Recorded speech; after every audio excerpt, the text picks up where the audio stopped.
கோவையில் பணம் இருப்பதாக சந்தேகமுற்று சிறைப்பிடிக்கப்பட்ட கண்டெய்னர் லாரியை மாவட்ட ஆட்சியர் ராசாமணி ஆய்வு செய்து வருகிறார்.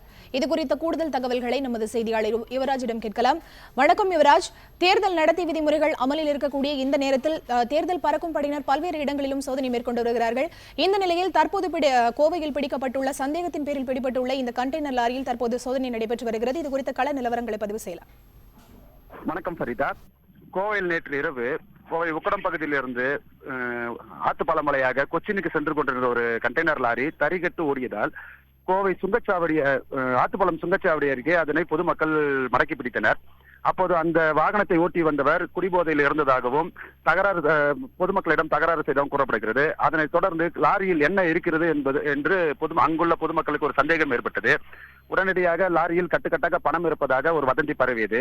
இதனைத் தொடர்ந்து சுமார் 2000க்கும் மேற்பட்ட பொதுமக்கள் அந்த பகுதியில் கூடினர். அதனால் பரபரப்பு ஏற்பட்டது. அதனைத் தொடர்ந்து அங்கு வந்த போலீசார் பொதுமக்களை சமாதானம் செய்ய பார்த்தனர். ஆனால் லாரி அந்த கண்டெய்னரை திறந்து காட்டிய பின்பரே நாங்கள் சமாதானமாகி செல்வோம் என்று பொதுமக்கள் உறுதியாக இருந்தனர். அதனைத் தொடர்ந்து 2 முறை தடியடியை நடத்தி போலீசார் அவர்களை விரட்டி அடித்தனர். அதன் பிறகு அங்கு வந்த தேர்தல் அதிகாரி பறக்கும் படை அதிகாரி சீனிவாசன் முன்னிலையில் கண்டெய்னரின் பூட்டு உடைக்கப்பட்டது. ஆனால் அங்கு திறந்து காட்டப்படவில்லை. போலீஸ் துணை ஆணையர் பாலாஜி சரவணன் அவர் இது தேர்தல் அதிகாரிகள் கட்டுப்பாட்டில் வருவதால் மாவட்ட ஆட்சியர் அலுவலகத்துக்கு இந்த வாகனத்தை எடுத்து செல்லலாம் என்று கூறியதன் பேரில் அங்குள்ள பொதுமக்களும் அரசியல் கட்சியினரும் கோவை ஆட்சியர் அலுவலகத்துக்கு வந்திருந்தனர். அதன் பிறகு அந்த லாரியை திறந்து பார்த்த பொழுது அதில் கட்டுக்கட்டாக பண்டல் பண்டலாக தேயிலை டீத்தூள்கள் இருந்தது. இவை அனைத்தும் வெள்ளக்கிணறு பகுதியில் இருந்து ஷா எக்ஸ்போர்ட்டர்ஸ் என்ற நிறுவனத்தின் மூலம் ஜெர்மனிக்கு கொச்சினிலிருந்து கப்பல் வழியாக ஜெர்மனிக்கு எடுத்து செல்லப்பட்டதாக கூறப்படுகிறது.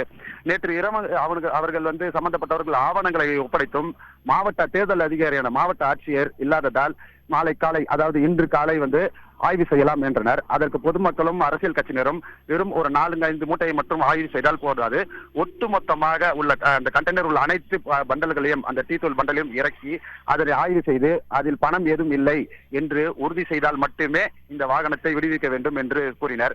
அதனைத் தொடர்ந்து அந்த கண்டெய்னருக்கு தேர்தல் அதிகாரி பறக்கும் படை தேர்தல் அதிகாரி சீனிவாசன் சீல் வைத்தார்.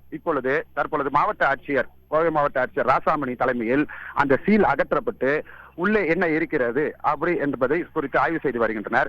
இந்நிலையில் அந்த டீத்தூள் நிறுவனத்தின் உரிமையாளர் ஹேமந்த் ஷா நம்மிடம் கூறுகையில் தாங்கள் 80 வருடங்களாக இந்த தொழில் செய்து வருவதாகவும் கடந்த 20 வருடங்களாக ஆண்டுக்கு 1000 கண்டெய்னர்கள் கோவை வெள்ளக்கிணறு பகுதியிலிருந்து கொச்சினுக்கு எடுத்து செல்லப்பட்டு அங்கிருந்து கப்பல் மூலம் ஜெர்மனிக்கு எடுத்து செல்வதும் இது கஸ்டம்ஸ் மற்றும் இன்கம் டாக்ஸ் மற்றும் அனைத்து துறையின் அனுமதியோடு தான் நடந்து வருவதாகவும் இது என்ற ஒளிமுறை நேற்று ஒரு சில மக்கள் அந்த பகுதி மக்கள் தங்கள் மீது எங்கள் லாரியை ஓட்டி வந்தவர் சரியாக ஓட்டாமல் தரம் கட்டு ஓட்டியதால் வேகமாக இயக்கியதால் அங்கு உள்ள பொதுமக்கள் ஆத்திரம் அடைந்ததால் இவ்வளவு பெரிய பிரச்சனைகள் இனிமேலும் இந்த மாதிரி சம்பவம் நடக்காமல் பார்த்துக் கொள்வதாக அவர் உறுதியளித்துள்ளார். தற்போது மாவட்ட ஆட்சியர் ஹரிஹரன் அந்த கண்டெய்னரை திறந்து ஆய்வு செய்து வருகிறார்.